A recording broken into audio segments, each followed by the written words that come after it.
Tell you, that's, I know. Well, first of all, welcome to you all. Dr. Califf, it's good to have you in front of the committee. It's good to see you got confirmed. I like all that, okay? You are a cardiologist, which means you're a doctor, which means you should know medicine, and you know probably better than anybody that the cost of medicine as part of the family's budget has increased significantly over the last few decades. That's the bad news for the budget. The good news for the budget is the price of food is decreased as far as the overall amount put out for this. It's due to a lot of good science, quite honestly, developing hybrid plants that people like me, who's a farmer, depend upon. But the truth is I don't know that we're doing enough to find out if the food we eat is still medicine, which food is medicine. And I think you would agree on that. You eat good food, you usually have better health outcomes. There's a lot of information out there about people's allergies to wheat and their ability to not eat it, which, by the way, is the staff of life.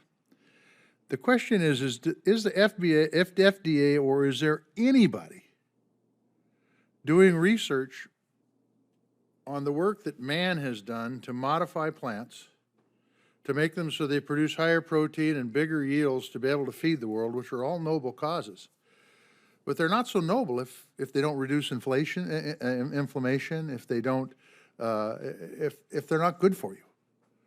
And one of your predecessors, and I think I told you this when I brought them in and asked them this question, they said, wheat's wheat, we don't need to do any research on wheat because wheat is wheat regardless whether it's been genetically modified or hybridized or anything. I'm not arguing against any of that because quite frankly, I've profited from that good science. But the bottom line is anybody doing any research to make sure what people are eating actually is making them healthier in the area of plants that have been hybridized? I really appreciate you bringing this up. I mean, this gets into the area of precision nutrition, in my view, which is a great topic. Dr. Main is a world's authority in this area. Let me just say, in my opening statement, I made the point, we now as Americans live 5 years shorter than the average of other high-income countries, and the foundation of good health is a good diet and not using tobacco products. So that combination. It cuts me out on both, but go ahead. So, then the question is, what's a good diet? And what's a good diet for an individual? And what are the constituents of the diet that make a difference? And with our change to a digital world of data, there's so much more that we can do. So, Dr. Main, you may want to address that. So thank you, Senator Tester. So a couple comments. First of all, from an FDA perspective with regard to genetically engineered crops or gene-edited crops, we do play an important role through our biotech notification program. So we look at the types of changes that are being intentionally made to these crops for very important characteristics. For example, drought resistance, resistance to viruses, improved nutrient levels. Those are the types of innovations that we are seeing. So our job is to make sure that those crops, when they're introduced into the market, are safe and that they are appropriately labeled. So how do you do that? And I'm not only talking about GMOs. I'm actually even talking about hybridized. It's been around my lifetime, my entire lifetime. Yeah. So how do you actually test to see, for example, Turkey Red, which is a wheat that was my grandfather raised when he homesteaded the farm, actually reduces inflammation, or at least I've been told that, okay, by people who are smart.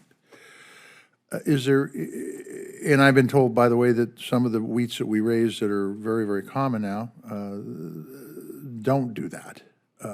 That seems to me to add to costs, and people eat wheat because they think it's good for you, and I'm one of those people that think it's good for me because I eat a lot of it. Is there anybody that does any research to say, yeah, you know what, Q7431, developed by whatever university you want to see, really doesn't have those inflammation reduction qualities. Yeah, so I guess how I would respond is with regard to traditionally bred hybrid types of crops. Yes. That type of research would be done primarily out of USDA, working with the federal agencies. So when it comes to basic science research, health research, USDA and NIH are critical partners. So is that done because Congress wants USDA to do it? Because USDA ain't gonna, that dog ain't gonna hunt in USDA. I'm just telling you, there's no way. They got other stuff that they're doing. Why isn't FDA doing? I mean, you guys, it's Food Administration. We'll leave drugs out. Food Administration. Yes. How I would respond is we do not have a significant budget to support things like extramural research. So you need more money. If we were to take on a mission like that, we are not resourced to do that. And if I might, Madam Chair, and then I'll shut up. Might I ask, if you had the money to do it, do you think that the science community would try to stop you from doing that research? We always follow the science on anything that we do. And Okay, but remember, the science is disease-resistant, drought-resistant, bug-resistant, all good things, by the way, all stuff that I applaud as a farmer when I put it in the ground. But on the other side, if it doesn't produce the kind of food effects that you want, and nobody's testing it, don't you think people get a little bit nervous if you started testing for this, for the food, nutrition, qualities?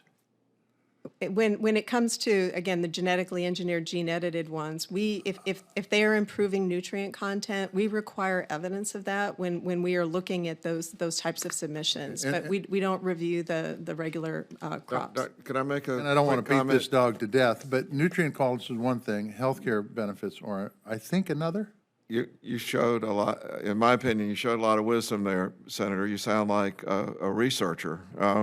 Jesus. If I could make one quick comment about this, and I think Dr. Main agrees with me on this, nutritional research needs to be an all-government effort. I mean, to leave out the NIH would be a big mistake. To not involve USDA would be a big mistake.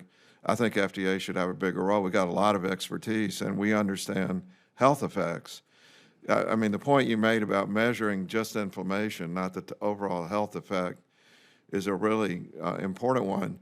And we couldn't even address this until recently because we didn't have the big data capabilities that we now have to study populations. I'll call your attention to a White House conference coming up in September, where all the players are going to be at the table. I would urge you to get your say in because I think you're saying the right thing.